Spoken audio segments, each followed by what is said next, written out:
organized.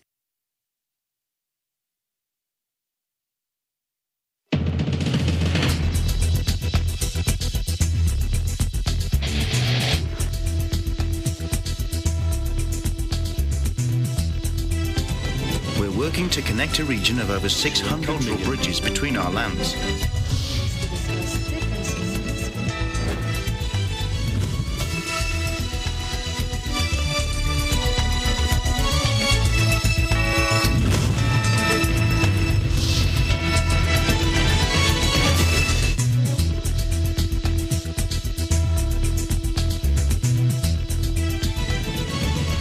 Welcome to ASEAN in Focus. I'm Alma Angeles. We're coming to you live from Manila and Vietnam. Hello, Charlene.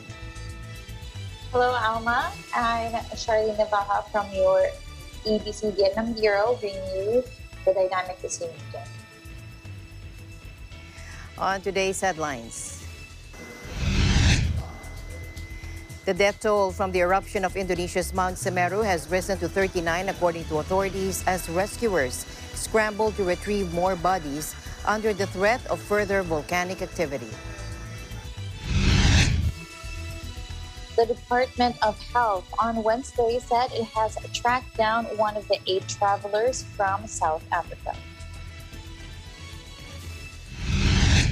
U.S. Secretary of State Antony Blinken will head to Southeast Asia next week on a tour designed to show the region's importance for the U.S. strategy of confronting China and to further address the worsening crisis in military-ruled Myanmar. And Facebook parent Meta will ban all pages and accounts belonging to Myanmar military-backed businesses, it said, expanding its restraints on the country's armed forces.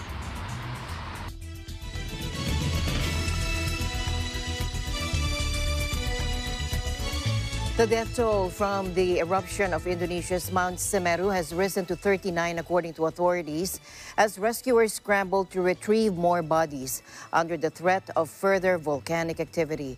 The highest mountain on the island of Java thundered to life on Saturday, ejecting volcanic ash into the sky and raining hot mud on villages as thousands of panicked people fled their homes. Another injured victim died in hospital on Tuesday, pushing the death toll up from 34 to 39. A spokesperson for the agency said 12 people were still missing. The disaster blanketed villages in gray ash and forced more than 4,000 people to flee to temporary shelters. Evacuees had been complaining of coughing, chest infections, and diarrhea, according to the medics at the shelters in Lumajang district. Others expressed relief at making it out alive and being reunited safely with loved ones. Rescuers have been braving dangerous conditions in their search for bodies under the mud and rubble of collapsed houses. The head of the country's volcanology agency said there was also still the potential for secondary eruptions and warned people to stay away. Indonesia has more than 130 active volcanoes and sits on the Pacific Ring of Fire, where the meeting of continental plates causes frequent volcanic and seismic activity. A Thai tycoon accused of poaching wildlife in a national park lost his final appeal Wednesday in a long-running saga that drew public outrage over the elite's perceived impunity. Construction magnate Premchai Karnasuta was arrested in February 2018 when park officials found guns, animal carcasses, including of a college pheasant and a red muntjac, and the pelt of a black leopard at his campsite. Premchai was found not guilty of possessing a leopard carcass, but he was convicted of 3 other poaching-related charges and sentenced to 16 months of jail. It was raised to 3 years and 2 months by the appeals court. On Wednesday, the Supreme Court upheld the guilty verdict and sentence of 3 years and 2 months, a court official confirmed. He and 2 other defendants were ordered to pay 2 million baht, that's around $60,000, in compensation. Premchai will not receive a suspended sentence, according to the Attorney General's office. He has been sent to Thong Pha Thuom District Prison. Premchai's firm Italian Thai development company, is behind major infrastructure projects such as Bangkok's SkyTrain and Suvarnabhumi Airport. He and his sister were on the Forbes top 50 richest list for Thailand until 2016, with an estimated $630 million fortune at the time. But they have since dropped off the ranking. A rhino horn trader has been sentenced to 14 years in jail, the longest ever prison term a Vietnamese court has handed down for the crime, according to a local conservation group on Wednesday. Earlier this week, Adon Min Ton, 36, received 14 years in jail for trading and trafficking rhino horns from the United Arab Emirates into Vietnam. It came after a 2019 discovery by customs officials at Hanoi's Noi Bai International Airport of 55 pieces of rhino horn weighing around 125 kilograms in a carefully disguised shipment. The pieces were encased in plaster and police used rods to break the casts apart. According to non-government organization Education for Nature Vietnam, or ENV, the punishment is the toughest to date in the country for crimes relating to rhino horns and the wildlife trade.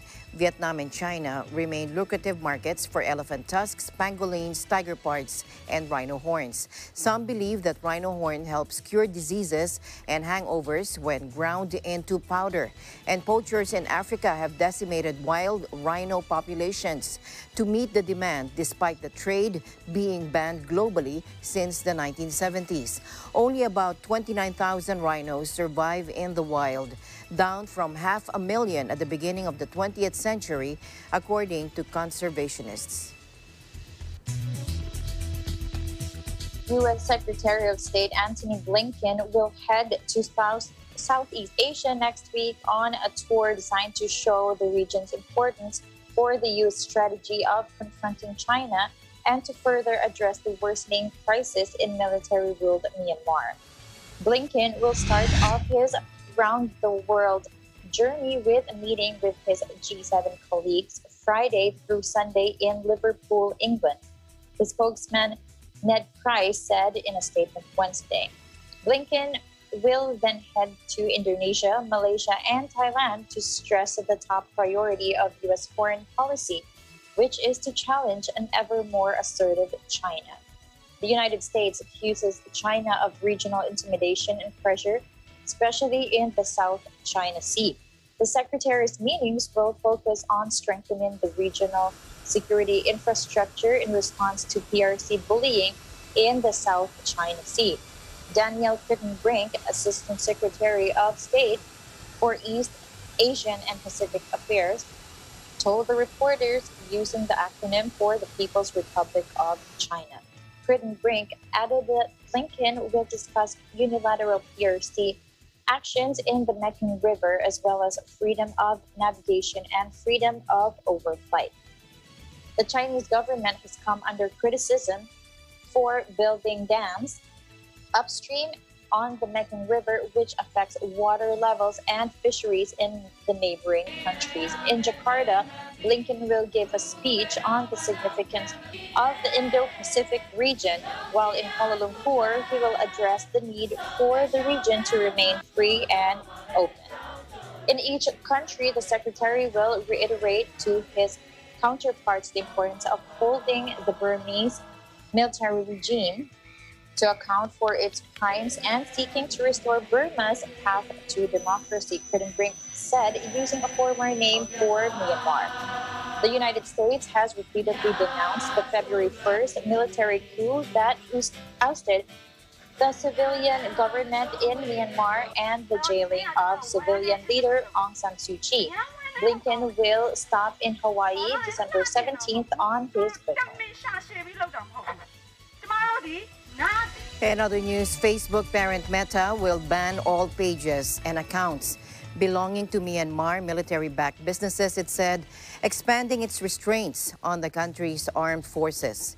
Myanmar's secretive military has extensive business interests with tentacles in industries as diverse as beer, tobacco, transportation, textiles, tourism, and banking. Activists and right groups say they funded crackdowns and abuses even before the February coup that ousted Aung San Suu Kyi and launched a bloody crackdown on dissent. In late February, Facebook removed all accounts linked to the military, also known as the Tatmadaw, citing the junta's use of deadly force against anti-coup demonstrators.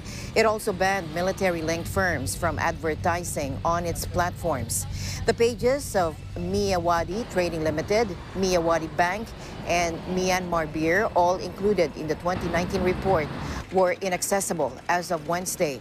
A page for a film production company allegedly run by the daughter of Junta Chief Min Aung Hlaing was also blocked.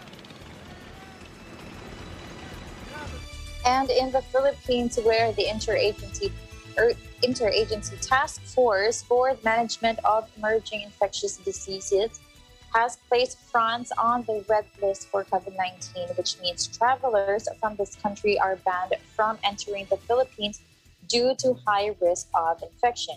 Acting Presidential Spokesperson Cabinet Secretary Carlo Nograles said in a press statement that passengers who have been to France within 14 days immediately preceding arrival in the Philippines and who arrived on or after 12:01 in the morning of December 10 but before 12:01 in the morning of December 13 shall be required to undergo facility-based quarantine for 14 days with a reverse transcription polymerase chain reaction or the RT-PCR test on the 7th day, with day 1 being the date of arrival. Notwithstanding a negative RT-PCR result, the completion of the 14-day quarantine is required. From 12:01 a.m. of December 13 until the end of December 15, entry in any port of the Philippines shall not be allowed for passengers coming from or who have been to France within the last 14 days prior to arrival in the Philippines, regardless of vaccination status. Only Filipinos returning to the country via government-initiated or non-government-initiated repatriation and bayanihan flights may be allowed entry, subject to existing testing and quarantine protocols for red list countries or territories or jurisdictions. Other countries such as South Africa, Botswana, Namibia, Zimbabwe, Lesotho, Eswatini, Mozambique, Austria, the Czech Republic, Hungary, the Netherlands, Switzerland, Belgium, and Italy are on the Philippines red list until December 15. On Wednesday, the U.S. Centers for Disease Control and Prevention moved France to its red list. Also on the red list are Andorra, Cyprus, Jordan, Liechtenstein, Portugal, and Tanzania. France registered a surge in COVID-19 hospitalization as a rise in the new infections in mid-November led to an increase in patient numbers. Meanwhile, Malaysia announced further travel restrictions effective today for the Singapore-Malaysia Vaccinated Travel Lane, or VTL, the Langkawi travel bubble, and travelers from the United Kingdom, the United States, Australia, France, and Norway. Health Minister Khairi Jamaluddin said as of the other day, the UK, US, Australia, France, and Norway have been put on Malaysia's travel list of countries that reported community transmission of the Omicron variant of concern. And according to codeblue.galenCenter.org, Malaysians and foreigners arriving in Malaysia from those countries must take an RT-PCR COVID test 2 days before departure, another PCR test upon arrival in Malaysia, as well as wear a digital tracker upon arrival at the international airport. Arrivals from the UK, US, Australia, France, and Norway will be subject to a 7-day or 10-day quarantine depending on one's vaccination status, either at home or at the designated quarantine station. PCR tests are required on day 5 of the 7-day quarantine or on day 8 of the 10-day quarantine. Quarantine may be extended depending on the risk evaluation on the last day of quarantine. And back to the Philippines, where the National Capital Region is likely to see a merrier holiday as it logged an average of only 105 new COVID-19 cases per day from December 1 to 7, the Octa Research Group said on Wednesday. In its latest report, the group noted NCR's average daily attack rate was less than 1 at 0.74 per day for every 100,000 individuals. It said the reproduction number was very low at 0.34, while the test positivity rate was just 1.1%. The NCR and 11 of the 17 local government units comprising it are classified as very low risk for COVID-19. These 11 are the cities of Malabon, Navotas, Caloocan, Valenzuela, Marikina, Manila, Parañaque, Pasay, Las Piñas, Mandaluyong, and the municipality of Pateros. Meantime, Muntinlupa, Makati, Quezon City, Pasig, Taguig, and San Juan are classified low risk for COVID-19 as their healthcare utilization rate ranged from 31 to 33%. Intensive care unit utilization rate 36 to 67%, and ADAR 1.10 to 1.51. The research group emphasized the metrics they use are based on data at covidactionnow.org and the Department of Health, which are not the same metrics used by the Interagency Task Force for the Management of Emerging Infectious Diseases. Meanwhile, staying in the country, the Department of Health said it has tracked down one of the 8 travelers from South Africa. The located ROF, or Returning Overseas Filipino, is currently in home quarantine with negative RT-PCR test and no symptoms, according to Health Undersecretary Maria Rosario Vergara in a Viber message to reporters. Earlier, the DOH said the unlocated travelers are among the 253 individuals who arrived in the country between November 15 and 29. Vergara noted there are 7 remaining unlocated travelers from South Africa who are all ROFs, and 3 of them gave their agency's contact numbers and not their personal numbers. One traveler provided an incorrect contact number, while one gave an incomplete contact number. Meantime, the 2 other travelers were uncontactable. Vergara said the intentional provision of wrong contact details in health declaration forms is punishable under Republic Act 11332 or the Mandatory Reporting of Notifiable Diseases and Health Events of Public Health Concern Act. She said, quote, "We are continuously getting in touch with our local government units and other partners to be able to contact these individuals," unquote.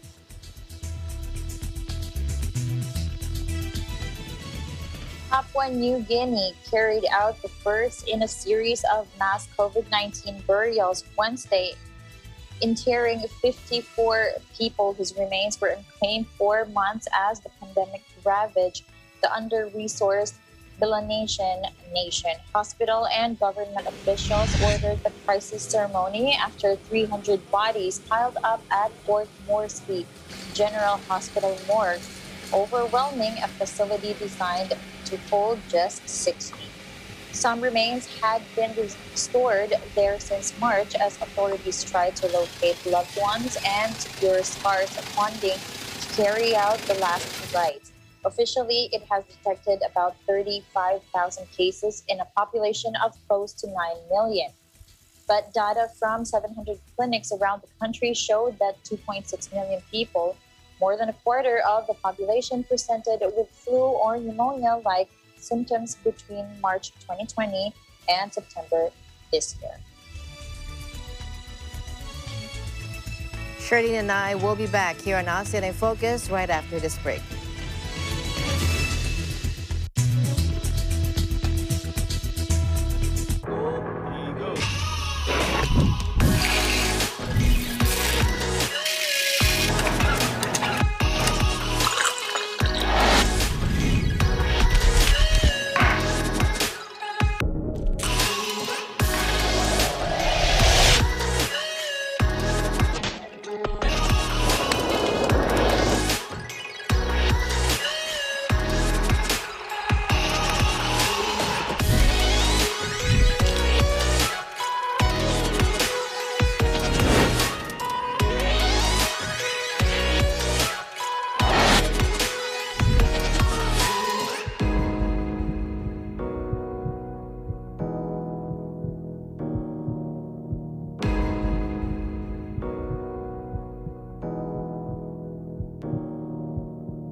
Lagi ka bang bida-bida? Ang tunay na maganda, makakalimutin. Pangalawa, Kaya lang, Nahulog yung cellphone ko mula sa 4th floor kasi naka-airplane mode. bida rin ang makikilaro sa ating Game of the Day. Ayan ang mystery word. Upgrade na natin yung PC ko, ma'am. Maniwala dyan, ma-online din siya. Ang daming bida-bida, di ba? Print out ng QR code baka mo. dahil naman ako nakalimutan, dala ko naman lahat. Napagtripan ka rin, kuya. Funniest Nakaball Videos.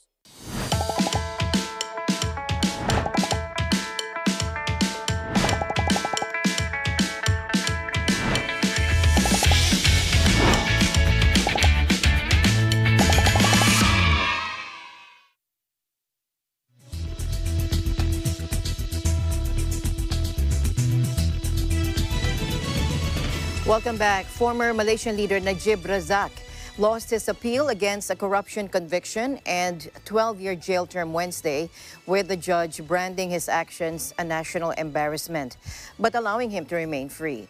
The 68-year-old was found guilty on all counts last year in the first of several trials he's facing related to the looting of the One Malaysia Development Berhad, or 1MDB, sovereign wealth fund. Najib and his cronies were accused of stealing billions of dollars from the investment vehicle, with the allegations contributing to his long-ruling coalition's ejection from power back in 2018. The former Prime Minister's first trial was related to the transfer of 42 million ringgit, or $9.9 million US dollars, from a former 1MDB unit to his bank accounts. Najib, who has remained free on bail, denies any wrongdoing, but the Court of Appeal upheld his conviction on charges including money laundering and abuse of power. Judge Abdul Karim Abdul Jalil rejected the defense's argument that some of Najib's actions were in the national interest.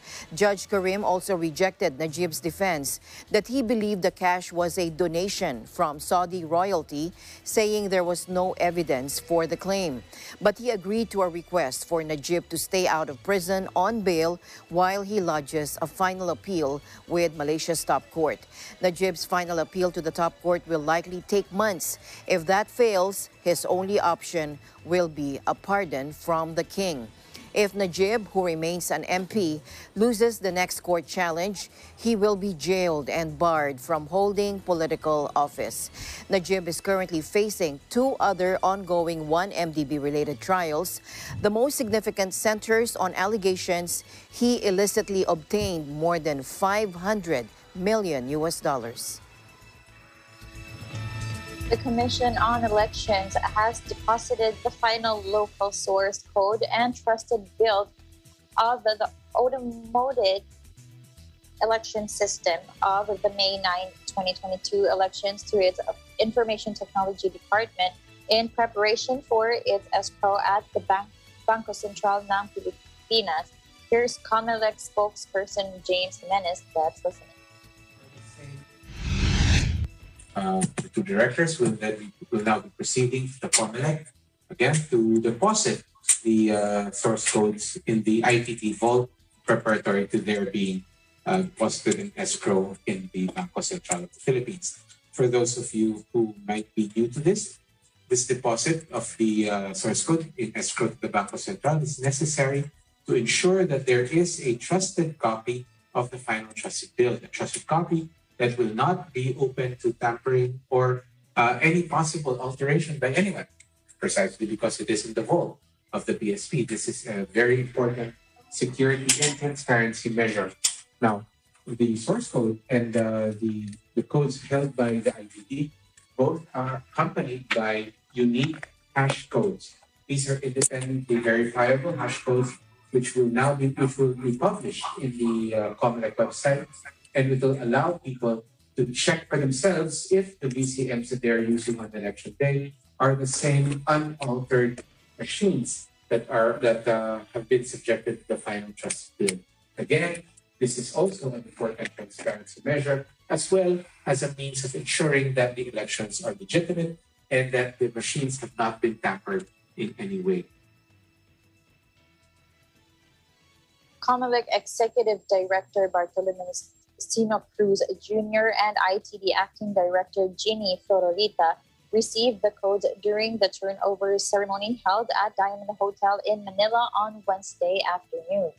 The trusted build of the AES was completed last December 3 by international systems and software testing firm ProVV in Huntsville, Alabama, USA.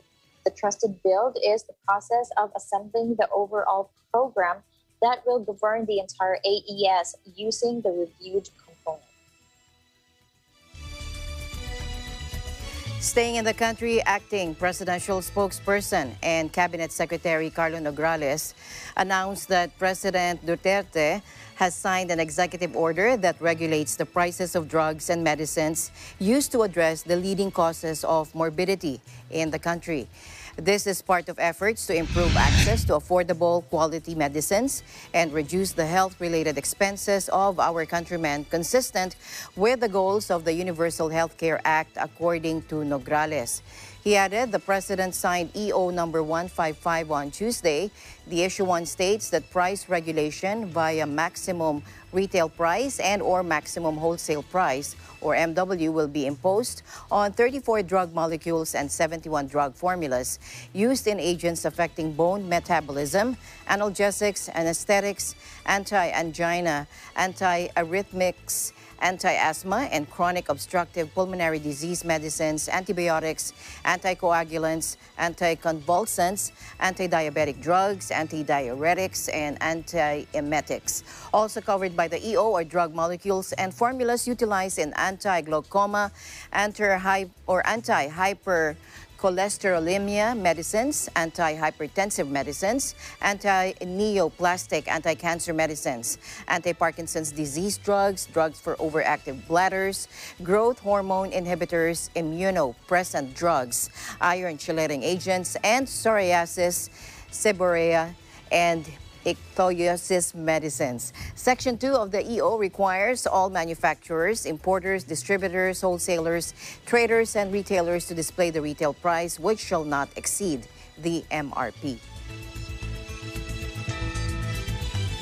And also in the Philippines, where the Department of Energy Secretary Alfonso Cusi's legal camp is standing by the libel case filed by the Secretary against several news organizations.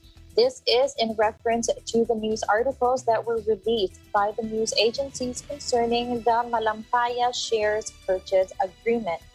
During the Laging Handa public briefing on Wednesday, Cusi's legal counsel, Attorney Roy Orindain, said that all instances that would destroy a person's reputation may be deemed as libelous. First, let's listen. Yung root nun, yung pinagmulan nun is yung mga articles na pinublish tungkol sa Malampaya share purchase agreement na supposedly hindi inaktuhan ni Secretary Cusi. Finailan ng libel because mahaba yung definition ng libel sa batas pero kahit di ka nakapag-aral, simpleng-simple lang yan. Lahat ng nakakasira ng reputasyon, libelous. Well, kasi yung sinasabi nila existing na kaso, hindi pa napuprove yun na mayroong kaso in fact, ang balita ko is at ang basis nung report nila is press conference at press kit, hindi existing na case. In any case, kahit may existing na kaso, may mga requirements pa rin yung batas kung mas-shield yung publisher ng libelous article na kailangan i-prove nila, na kailangan fair and true report, pagkatapos kailangan merong walang comment, at pagkatapos meron dapat genuine effort to make some verification ng truth ng publication. Opo. Hindi lang basta-basta may kaso, ka na. Lahat ng mangyayari na nakakaapekto ng gobyerno, ng pamahalaan, ng publiko, dapat mabalita talaga kung sa Malampaya, basta may epekto sa publiko nga. No? Kay Secretary Cusi bilang public officer, dapat mabalitaan yung behavior niya sa public officer. Yung family, yung personal ng family, wag naman. Opo. At saka dapat kung may report man sa Malampaya, kay Secretary Cusi, dapat naman fair and true report. Association or PBA has offered legal assistance to media outfits and journalists recently sued by the Department of Energy Secretary Alfonso Cusi for libel and cyber libel for reporting about the filing of graft charges against him before the Office of the Ombudsman over the sale of Malampaya shares to Davao businessman Dennis Uy.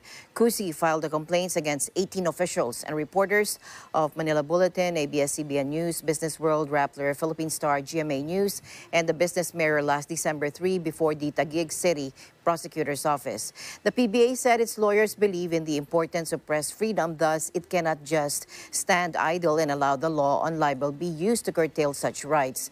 PBA President Rico Domingo also urged others in the legal profession to come out and assist the beleaguered journalists.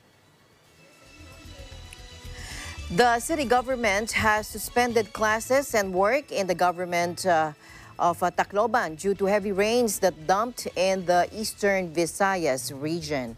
In an executive order issued early Thursday, Mayor Alfred Romualdez suspended the classes and work as precautionary measures and in anticipation of any developments that may rise out of the weather disturbance.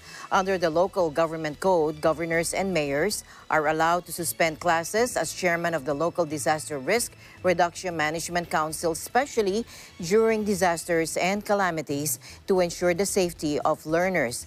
Not covered by work suspension are those involved in the maintenance of peace and order, disaster risk management, health and sanitation, and traffic management.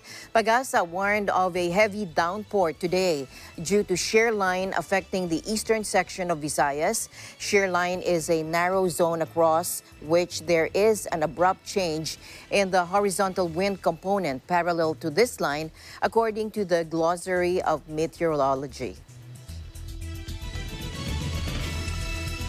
The U.S. government on Wednesday imposed an arms embargo on Cambodia, citing concerns about human rights and corruption in the Southeast Asian nation, as well as China's activities there. The actions taken by the State and Commerce departments will restrict access to less sensitive military items and defense articles and defense services by Cambodia's military and intelligence agencies, according to a statement. Commerce Secretary Gina Raimundo said, and I quote, "We urge the Cambodian government to make meaningful progress in addressing corruption and human rights abuses and to work to reduce the influence of the People's Republic of China military in Cambodia, which threatens regional and global security." In November, Washington sanctioned 2 Cambodian officials over a U.S.-funded naval base that is increasingly being renovated for use by China, alleging corruption in the project. Cambodia's longtime leader Hun Sen is one of China's closest partners in Asia, and his government has been dismantling facilities at the Ream base that were built partly with U.S. money and played host to U.S. exercises. Beijing has been increasingly exerting territorial claims in the South China Sea and East China Sea, raising tensions with numerous Asian nations, but Cambodia has increasingly appeared to be an ally. In other news, 2 Nigerians were arrested by Thai border security forces yesterday after they slipped across the Thai-Cambodian border into Ta Praya district of the eastern province of Sa Kaeo, reportedly to apply for passports in Thailand. Thai PBS World reported that one told Thai authorities that they opened a business in Vietnam in 2018, but subsequently moved to Cambodia after Vietnam was hit by COVID-19 pandemic. After operating a clothes store in Cambodia for 2 years, one of them lost their passport but could not apply for a new one because there is no Nigerian consular office in Cambodia. So both decided to come to Thailand.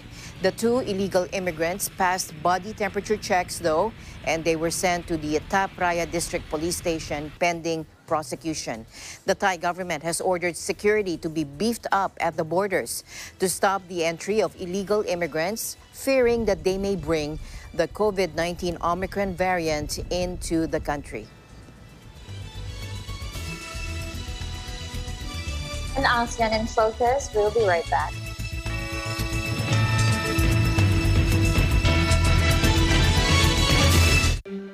Alam namin ang iyong pagsisikap.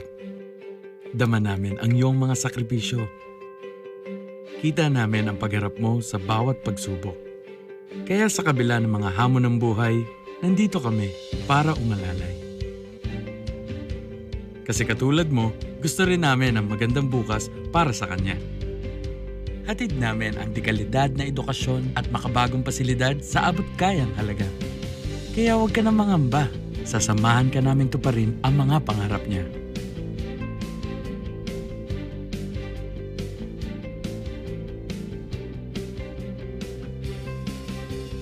Maaasahan mong sulit dito ang mga pinagsikapan mo. Sa aming mga makabagong pasilidad at sistema ng edukasyon. Mailalabas natin ang aking talino at mga kakayahan niya. Kahit sa munting halaga, makakasiguro ka na makakasabay siya sa mabilis na pag-ikot ng mundo. Sa new era, karamay mo kami sa bawat hamon. Kaagapay mo kami sa bawat hakbang. Kasama mo kami sa bawat ngiti at tagumpay.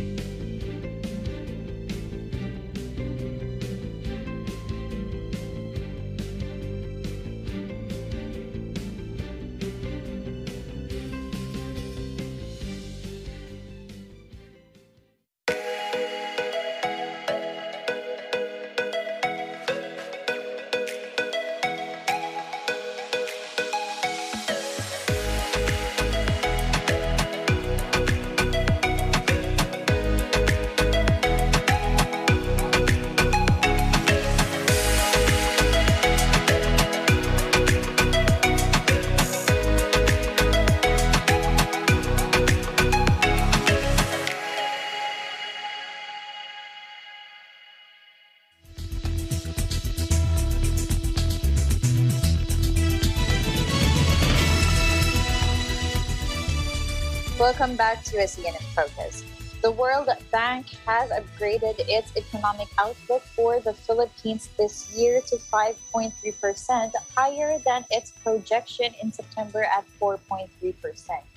The World Bank revised its growth upward after observing that the economy grew in the first 3 quarters of this year, despite the reimposition of the most stringent community quarantine in late March and early August. World Bank Country Director for Brunei, Malaysia, Philippines, and Thailand, Ami Diop, said in a virtual briefing Tuesday that in the first 3 quarters of the year, the Philippine economy grew by 4.9% from a 10.1% contraction in the same period in 2020. The World Bank's outlook for the country in 2022 and 2023 is higher at 5.8%. The economic growth for the next 2 years will be driven by consumption, infrastructure, spending, vaccination, and revival of the businesses. However, Diop said a potential new wave of infection in the future remains a key risk to economic growth. He added, even countries with high vaccination rates are still experiencing surges due to new strains of COVID-19, that vaccination manages the severity of cases and mortality due to the virus. Asian stocks today made broad gains in early Thursday trade following another strong lead from Wall Street as the Omicron coronavirus variant fears lessened. In Hong Kong, the Hang Seng Index was up 1.02%, though Tokyo dipped into negative territory. After a roller coaster ride since Omicron first emerged last month, investors are now optimistic about the outlook in the run-up to December 25. Drug makers BioNTech and Pfizer have said a third shot of their vaccine is effective at guarding against the new strain, while a 2-dose regime will leave Omicron not sufficiently neutralized. Patrick J. O'Hare at thebriefing.com said the emerging information about the variant was likely to was likely to turn the market's focus back to the shift in monetary policy by the U.S. Fed Reserve. Now, in mainland China, Shanghai and Shenzhen were up. Jakarta, Singapore, and Seoul were also marginally up, while Wellington was slightly down. Early data indicates the Omicron variant of COVID-19 may more easily reinfect people who have already had the virus or been vaccinated than previous variants, but could also cause milder disease. World Health Organization Chief Tedros Adhanom Ghebreyesus tells reporters in Geneva. Let's take a look. Emerging data from South Africa suggests increased risk of reinfection with Omicron, but more data are needed to draw firmer conclusions. There is also some evidence that Omicron causes milder disease than Delta. But again, it's still too early to be definitive. The Omicron variant has now been reported in 57 countries, and we expect that number to continue growing. Certain features of Omicron, including its global spread and large number of mutations, suggest it could have a major impact on the course of the pandemic. As well as that, more transmissible does not mean more virulent or more lethal. Yes, if we allow the virus to transmit unchecked, it will generate more. We saw that with Delta before and with other variants. If they're allowed to spread unchecked, even though they're not individually more virulent or lethal, they just generate more cases, they put pressure on the health system, and more people die. That's what we can avoid. We have some information on severity, but we don't have the full picture yet. It will take some time for us to understand the true severity of Omicron as it compares to other variants that are circulating. We certainly have information from South Africa that many of the patients that are identified with Omicron have a more mild course of disease. But it does take time for people to go through the full course of their infection, the full course of their disease. And we have such great vaccines available. And even with Omicron, I don't think anybody expects that the vaccine is going to, even in a worst-case scenario, would have no effect on the variant. So I think it's really important for everybody to understand that as we're talking about Omicron and the vaccines, we're talking about what adjustments there are, what changes there might be, but we're not talking about vaccines that would become ineffective entirely.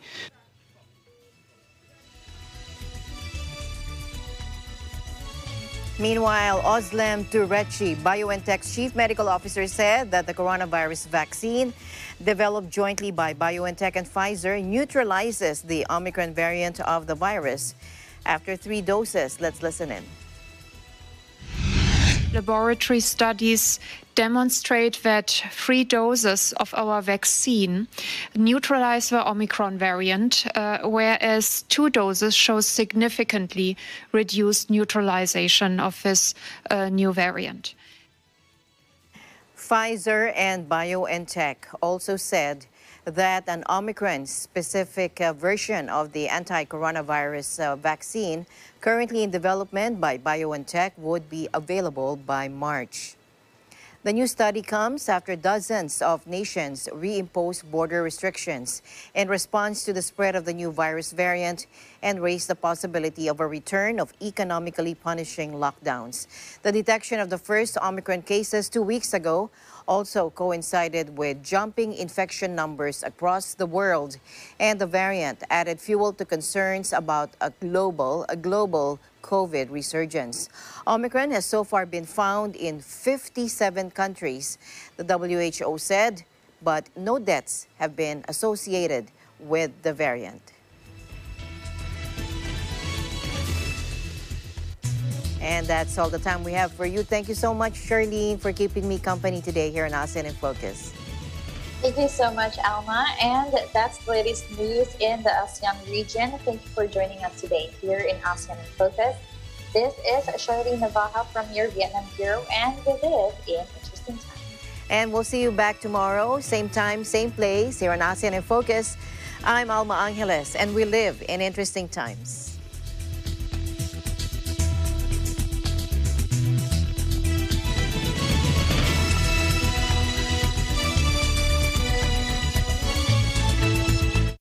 Napapansin ba ninyo, lumiliwanag ang mundo pag magkasama tayo? Life is so much sweeter, everything feels better pag tayong lahat ay together. Let's have fun together, let's play together, kumain, magluto, matuto together, tawanan together, hawak kamay together, we'll be there for each other, we're stronger together. Kaya tara na Pilipino, let's get together, let's all come alive. Kaya tara na Filipino, let's get together. Sunday 25, Sunday 25. Let's stay together, let's sing together, let's all work together, mag-travel together, let's shop together, mangarap together. We can fly higher when we are together. Kaya tara na Pilipino, let's get together, let's all come alive. Kaya tara na Pilipino, let's get together. Sunday 25, panalo tayo pag together, walang talo pag together, balitaan together, love each other, magsikap together, magsikap together. Kaya tara na Pilipino, let's get together, let's all come alive. Kaya tara na Pilipino, let's get together. Sunday 25, Sunday 25, Sunday 25. Let's get together. Sunday 25.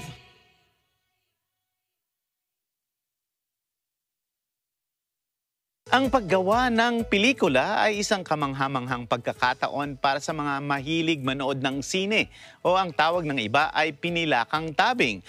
But as they say, it is another thing to create a filmmaking